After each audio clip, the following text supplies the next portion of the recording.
নমস্কার, দেখছেন কলকাতা টিভি। আপনাদের সঙ্গে এই মুহূর্তে রয়েছে আমি অভিক। শুরু করছি সংবাদ সারাদিন। আর যে খবরে এই মুহূর্তে নজর রাখবো, একাধিক পাক বায়ুসেনা ঘাঁটিতে হানা। একাধিক পাক বায়ুসেনা ঘাঁটিতে হানা চালিয়েছে ভারত। ভারতের যোগ্য প্রত্যাঘাত। 4 বায়ুসেনা ঘাঁটি গুড়িয়ে দিল ভারত। নূর খান এয়ারবেস গুড়িয়ে দিল ভারত। আপনাদেরকে এই মুহূর্তে বড় খবর দিচ্ছি। পরপর টানা 3 দিন পাকিস্তানে যেভাবে হামলা চালাচ্ছিল ভারতের একাধিক জায়গাকে লক্ষ্য করে, সেই সমস্ত কিছুর জবাব দিয়েছে ভারত। ভারত কড়া জবাব দিয়েছে। একাধিক পাক বায়ুসেনা ঘাঁটিতে হানা ভারতের, এবং ভারতের যোগ্য প্রতিঘাত। সেখানে 4 বায়ুসেনা ঘাঁটি গুড়িয়ে দিয়েছে ভারত। পাকিস্তানের 4টে বায়ুসেনা ঘাঁটি গুড়িয়ে দিয়েছে ভারতের সেনাবাহিনী। নূর খান এয়ারবেস গুড়িয়ে দিল ভারত। আপনারা জানেন যে যেভাবে পাকিস্তান অনবরত যেভাবে ভারতের একাধিক জায়গাকে লক্ষ্য করে হামলা চালাচ্ছে, এবং তারা কিন্তু কিছুতেই থামছে না। তারা পরপর এই হামলা চালিয়েছে। গতকালও একাধিকভাবে তারা ড্রোন হামলা চালিয়েছে, যার কারণে রাজৌরিতে সেখানে এক সরকারি আধিকারিক নিহত হয়েছেন। রাজৌরির অ্যাডিশনাল ডিস্ট্রিক্ট কমিশনার, তার মৃত্যু হয়েছে পাকিস্তানের এই হামলাতে। আর সেই সমস্ত কিছুর যোগ্য জবাব দিচ্ছে ভারত। পাকিস্তান তাদের যে প্রচেষ্টা, সেই প্রচেষ্টাকে বারবার ব্যর্থ করে দিচ্ছে ভারতীয় সেনাবাহিনী।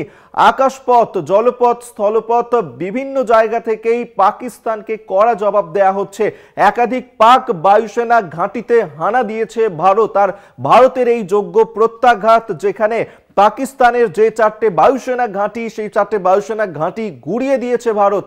নূর খান এয়ারবেস গুড়িয়ে দিল ভারত। এই মুহূর্তে বড় খবর দিচ্ছি আপনাদেরকে।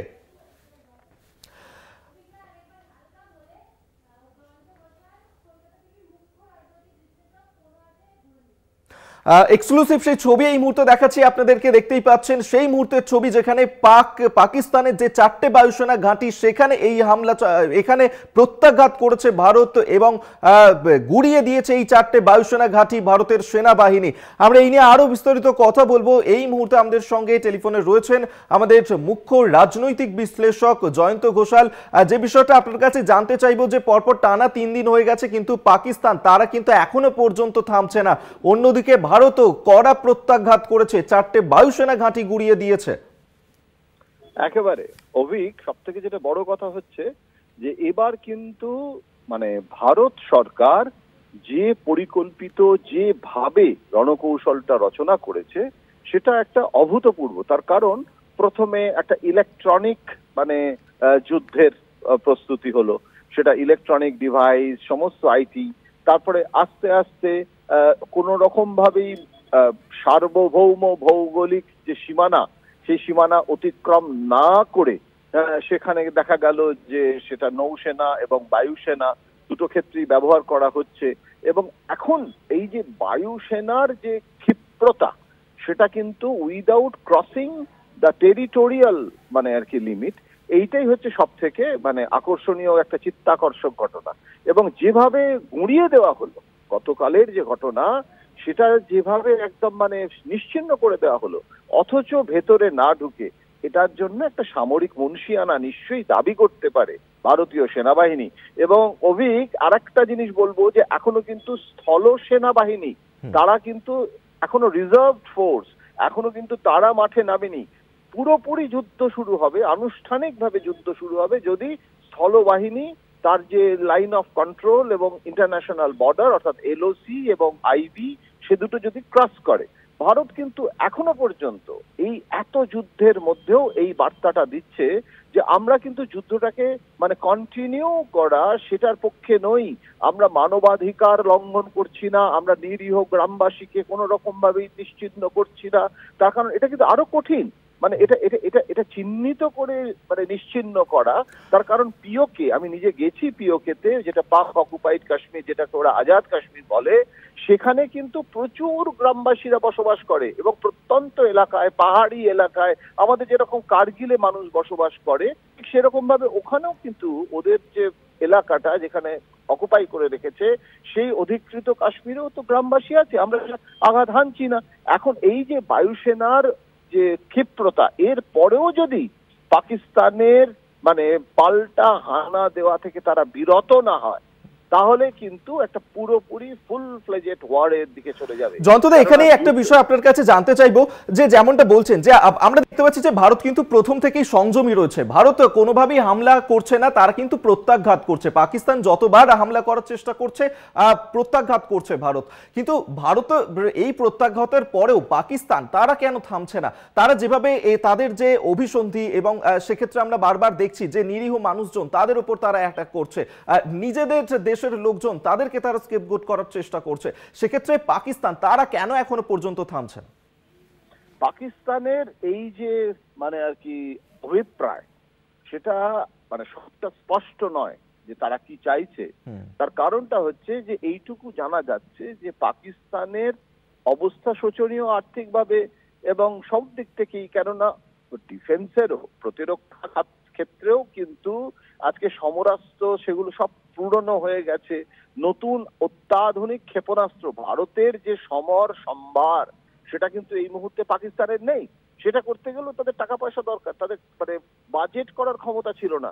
তো এমত অবস্থায় এই ধরনের মানে দুর্মতি, এটা কিন্তু অভিপ্রেত নয়, কিন্তু পাকিস্তানের যে সেনাবাহিনীর যে মনির এবং অন্যান্য যারা সেনা কর্তা এবং নওয়াজ শরীফের ভ্রাতা যিনি প্রধানমন্ত্রী শাহবাজ শরীফ, এবং নওয়াজ শরীফ নিজেও একটা গুরুত্বপূর্ণ ভূমিকা পালন করছেন। এবং পাকিস্তানের যে 4টে টেরিটরি, সেখানে কিন্তু পাঞ্জাব এলাকাটাই বাণিজ্য এবং রেভিনিউ দেয়, এবং সেটা কিন্তু ভারতের সীমান্ত পাঞ্জাব আছে, 2টো পাঞ্জাব আছে। সুতরাং সেটা কিন্তু অত্যন্ত গুরুত্বপূর্ণ একটা দিক। এবং সেই গুরুত্বপূর্ণ ক্ষেত্রে একটা জিনিস মনে রাখতে হবে যে পাকিস্তান এই মুহূর্তে নিজেরাও নানান রকম মত, নানান রকমের মধ্যে দ্বিধা বিভক্ত হয়ে গেছে। দ্বিধা বিভক্ত কেন, আরো অনেকগুলো ভাগে ভাগ হয়ে গেছে। সুতরাং এখন বালুচিস্তানটাও যদি ওদের হাত থেকে বেরিয়ে যায়, এবং সেখানে কিন্তু ইরানি জঙ্গিরা আছে, সেখানে বালুচ জঙ্গিরা রয়েছে, এবং সেখানে আফগানিস্তানের আফগান জঙ্গিরা রয়েছে, এরা যে বিদ্রোহ ঘোষণা করেছে, অর্থাৎ এই সুযোগে ভারত পাকিস্তান যুদ্ধের প্রেক্ষিতে ওদের অভ্যন্তরীণ যে জঙ্গিবাদ, যেটা পাকিস্তান রাজনৈতিক প্রতিষ্ঠানের বিরুদ্ধে যাচ্ছে, সেটাও কিন্তু প্রচন্ড সক্রিয় হয়ে গেছে।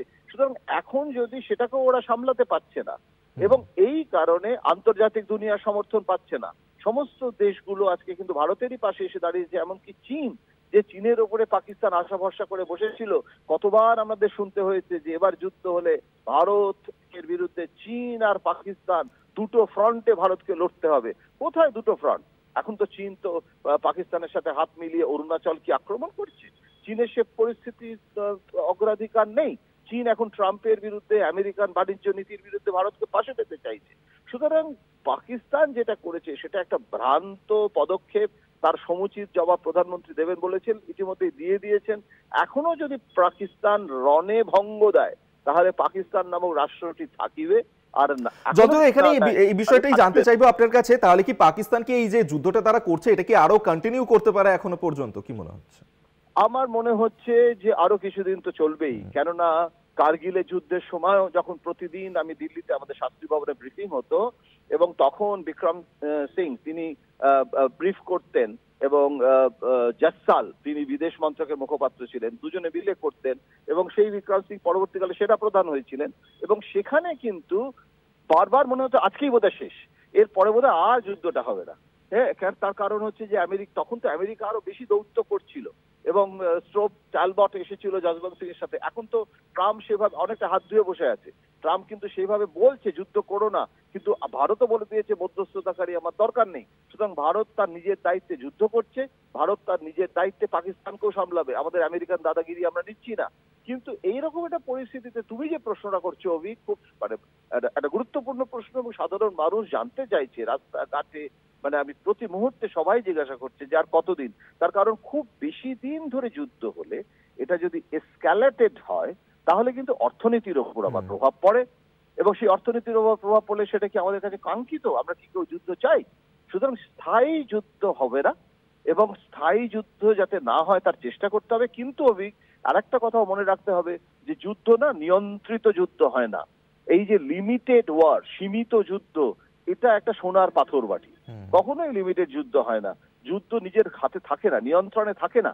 সুতরাং যুদ্ধ মানে অন্য চেহারা নিয়ে নেয়। যদি আমি ভাবছি যে যুদ্ধটা এক্ষুনি থেমে যাবে, এবং তারপরে সেই যুদ্ধটা থামে না। এখন তার ফলে এটা অনেকটা নির্ভর করছে পাকিস্তান কিভাবে আগামী দিনে তারা কি করছে, কারণ আমরা আমাদের পথ থেকে সরে আসবো না। তার কারণ হচ্ছে যেভাবে আক্রমণ হানা হয়েছে, আমরা কিন্তু ভিকটিম স্ট্যাটাস পেয়েছি আন্তর্জাতিক দুনিয়াতে, এবং সেই ভিকটিম স্ট্যাটাস বলে যে offence is the best way of defence. আমি যদি প্রত্যাঘাত না করি তবেই কিন্তু রাজধর্ম পালন হবে না, প্রত্যাঘাত করতে হবে। কিন্তু প্রত্যাঘাত মানে এই নয় যে আমি আমি আমি সেটাকে একটা স্থায়ী যুদ্ধে পরিণত করব। মহাভারতের যুদ্ধ কিন্তু 18 দিন ধরে হয়েছিল। সুতরাং একটা সবকিছুরই একটা ডেডলাইন থাকে, যুদ্ধেরও ডেডলাইন থাকে।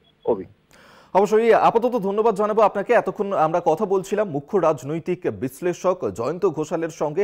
অর্থাৎ পাকিস্তান কিন্তু এখনো পর্যন্ত ক্ষান্ত হচ্ছে না, তারা কিন্তু যুদ্ধ চালিয়ে যাচ্ছে, কিন্তু কিসের বেসিসে তারা এই যুদ্ধ চালিয়ে যাচ্ছে, যেখানে আন্তর্জাতিক স্তরেও কিন্তু তারা সমর্থন সেক্ষেত্রে পাচ্ছে না। কিন্তু সেক্ষেত্রে ভারতের এই কড়া প্রত্যাঘাত, যেখানে পাকিস্তানের 4টে বায়ুসেনা ঘাঁটি গুড়িয়ে দিয়েছে ভারতীয় সেনাবাহিনী।